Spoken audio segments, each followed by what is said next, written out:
kita teruskan hadis nomor 216. Iqra'u padha maca sapa sira kabeh Al-Qur'ana ing Al-Qur'an. Wabtagu lan padha golek sapa sira kabeh bi kelawan Al-Qur'an. Wajhallahi ing zati Allah Ta'ala min qabli ayatiya.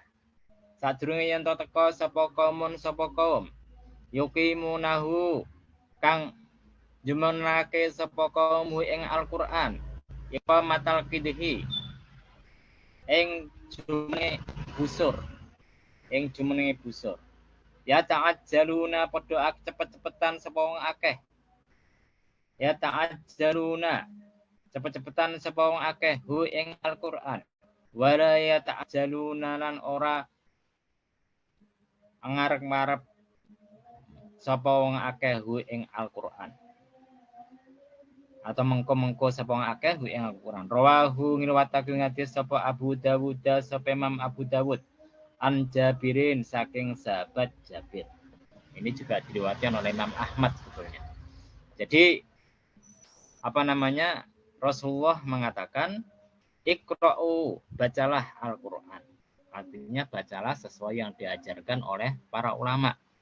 Jadi panjang pendeknya, cara bacanya itu sebaiknya diikuti yang diajarkan oleh para ulama. Terus apakah boleh kalau kemarin ada bacaan Quran versi langgam Jawa dan yang lainnya? Terus sebetulnya itu boleh selama tidak melanggar kaidah-kaidah tajwid. Cuma itu tidak afdol, tidak utama. Utamanya tetap sesuai yang diajarkan para ulama. Paham ya? Jadi kita tidak melarang baca Quran pakai versi langgam Jawa selama sesuai dengan Al-Qur'an, tajwidnya sesuai dengan makhrajul hurufnya, ya boleh. Nah, boleh. Tapi ini tidak afdol. Afdolnya adalah sesuai dengan yang diajarkan dalam kitab-kitab tajwid yang diajarkan para guru ngaji kita. Nah, kenapa? Karena baca Quran itu harusnya dengan cara yang gampang, tidak takalluf, tidak memaksakan diri. Nah, tidak memaksakan diri. Karena tujuan utama dari baca Quran itu adalah mencari pahala dari Allah Subhanahu wa taala. Tujuannya tadabbur. Tadabbur itu angen-angen. Apa isi Al-Qur'an? Nah, apa yang bisa kita terapkan dalam kehidupan sehari-hari? Karena Al-Quran itu diturunkan kepada manusia yang bisa fleksibel untuk semua zaman. Maka seharusnya bisa diamalkan di kehidupan seharian kita. Nah, maka ini tujuan utamanya itu tadi. Mendapatkan pahala, kemudian mencoba mengamalkannya dalam Al-Quran. Kenapa kok semacam ini? Karena nanti di akhir zaman akan ada orang-orang yang akan membaca Quran itu dengan takalluf. Memaksakan diri, makhrajnya harus benar, bacanya harus gini, tidak baca ya keliru.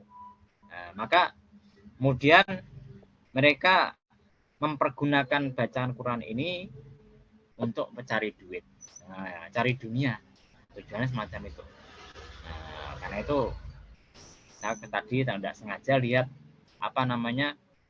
ada ustadz, ada ustadz dia bikin bikin semacam meeting Zoom ngaji online, tapi ada biayanya. Berapa? 99.000. Ada biayanya. Kemudian di situ ada tulisannya gudang sanad, gudang gampangannya ya pewaris pewaris kitab ini. Wah, saya lihat, kalau saya mau saya juga bisa nyaingi. Saya juga pewaris kitab-kitab yang dari sanadnya kitabnya Kiai Mahfur, Nailul Amani, ada Sahih Bukhari, Muslim dan lain sebagainya. Cari duit bisa itu. Maka sebetulnya ilmu itu gratis kalau bisa diberikan secara gratis. Gitu kan? Saya dapat dari guru saya gratis ya. Guru saya tidak pernah minta bayaran sama saya berikan secara gratis. Karena tujuannya kita itu adalah mencari ridhonya Allah, mencari pahala dari Allah Subhanahu wa taala.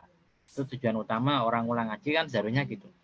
Jadi karena itu seorang guru itu tidak boleh namanya iri, cemburu sama guru yang lain. oh itu muridnya banyak, ini muridnya sedikit. Oh, tidak boleh iri. Karena tiap guru itu sudah punya bagian murid sendiri-sendiri. Kalau ada guru kok sampai iri sama guru yang lain, tidak benar itu. Nah, tidak benar. Tidak sesuai dengan ajaran para ulama. Itu kan. Nah, jadi biasa. Ada guru yang muridnya cuma 1-2, ada guru yang muridnya banyak. Nah, tapi ya lebih baik punya murid 1-2 tapi muridnya macan daripada punya ribuan tapi tidak ada yang macan, kambing semua. Nah, gitu kan. Jadi karena itu salah satu rahasia kenapa kok madhab 4, ya, madhabnya Imam Syafi'i, madhabnya Imam Abu Hanifah, madhab Imam Malik dan madhabnya Imam Ahmad bin Hambal itu masih hidup sampai zaman sekarang, karena para pengikutnya itu banyak yang luar biasa. Nah, banyak yang macan gampangannya. Mereka ketika ngaji sama gurunya tidak hanya sekedar ngaji, mereka mempelajari metodenya, ditulis pendapat gurunya, kemudian mereka nulis kitab sendiri, mengkritik, kadang-kadang tidak sesuai dengan gurunya, tapi intinya mereka tetap ikut metode atau manhaj dari gurunya. Berbeda dengan madhab yang lain, semacam madhabnya Abu Saur, madhabnya Imam At-Tabari. Jadi zaman dahulu itu ada banyak madhab, tidak cuma 4 kok. Mereka itu tidak bisa hidup sampai zaman sekarang karena para pengikutnya tidak luar biasa semacam pengikutnya Imam 4 tadi. Nah, karena itu dari segi kepercayaan, dari segi keautentikan, kita harusnya lebih percaya sama 4 madhab tadi. Karena perawinya jelas, ulamanya banyak, kitabnya jelas. Berbeda dengan imam-imam yang lain semacam Imam At-Tabari, Imam Abu Saur, Imam Al-Hasan Al-Basri, Imam Sufyan As-Sauri, Imam Sufyan Ibnu Uyainah. Itu mereka punya madhab sendiri, tapi kitab mereka tidak berkembang. Murid mereka tidak mencatat dengan baik sehingga tidak menjadi madhab tersendiri. Madhab mereka itu disebutkan dalam kitab-kitab para ulama madhab 4 tadi. Kecuali Ibnu Hazm ya, Ad-Dhahiri. Imam Ad-Dhahiri, Abu Dawud Ad-Dhahiri itu dulu madhabnya sempat mati. Pernah mati, kemudian kebetulan ada ulama yang jenius, luar biasa, namanya Ibnu Hazm. Beliau menelaah kembali kitab-kitabnya Imam Abu Dawud Ad-Dhahiri, dari pelajari lagi, akhirnya muncullah madhab beliau lagi, namanya madhab Abu Dawud Ad-Dhahiri, yang diperkenalkan kembali oleh Ibnu Hazm. Jadi kita kembali pada masalah ini. Nah, jadi orang baca Quran itu tidak boleh memaksakan diri. Karena itu ada sebagian ulama tidak senang dengan namanya lomba qiraah, musabaqah tilawatil Quran. Kenapa? Karena kadang-kadang bacanya itu melebihi tajwid. Imam Asy-Syafi'i sendiri kalau tidak salah itu dia tidak mengharamkan qiraah, tidak mengharamkan qiraah semacam itu, tidak mengharamkan. Cuma beliau memakruhkan karena khawatir Khawatir bacaan semacam itu bisa menyebabkan keluar dari tajwid. Karena itu baca Quran itu ya kembalikan pada aslinya, mencari ridha Allah, mencari pahala dari Allah dan mencoba menerapkannya di dunia ini. Jadi kemudian Rasulullah mengatakan kaum yang semacam itu, mereka itu tujuannya mencari dunia, mencoba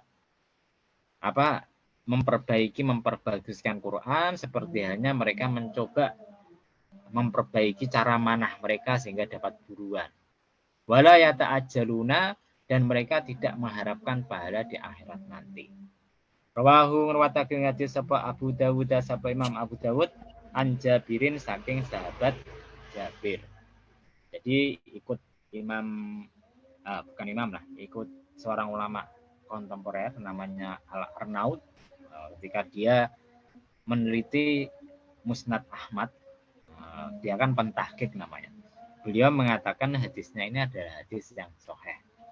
Untuk sementara itu, karena di kitab Faidul Qadir tidak dijelaskan derajatnya gimana, dan Imam Suyuti pun dalam Al-Jamul Shaghir tidak menjelaskan hadisnya itu gimana. Ya kita ikut ulama yang kontemporer yaitu Al-Arnaud tadi. Kita teruskan.